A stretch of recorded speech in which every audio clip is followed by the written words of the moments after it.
Welcome to Macro Pulse, a new series here on Global Notes by JP. This isn't about routine news. Macro Pulse is where we decode every major data release, the CPI, jobs, Fed decisions, and show you what really drives markets.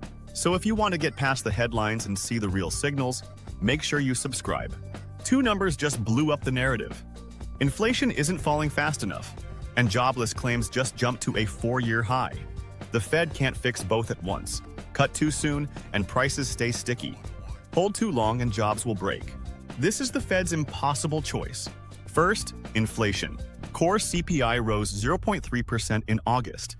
Headline CPI rose 0.4%, the biggest gain this year. And it's not just one category. Shelter costs surged again, rents climbed, and hotels saw their biggest jump since last year. Food prices ticked higher. Transportation costs jumped, led by airfares, the strongest surge in more than 3 years. This is fundamental inflation in everyday necessities. And while new tariffs from Washington are adding pressure to goods, that impact wasn't even visible yet in the August numbers, which means the stickiness is coming from inside the economy itself. It's not runaway inflation, but it's refusing to fade, still above the Fed's 2% target. Now the labor market.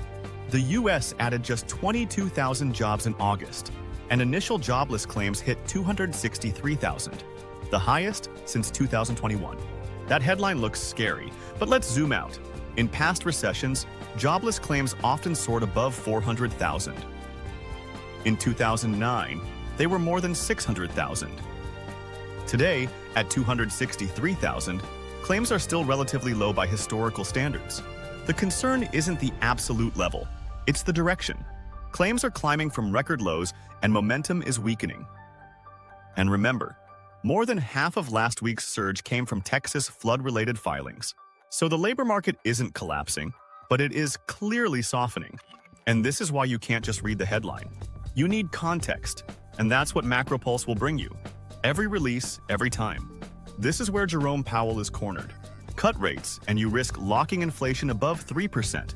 Hold steady, and unemployment could grind higher.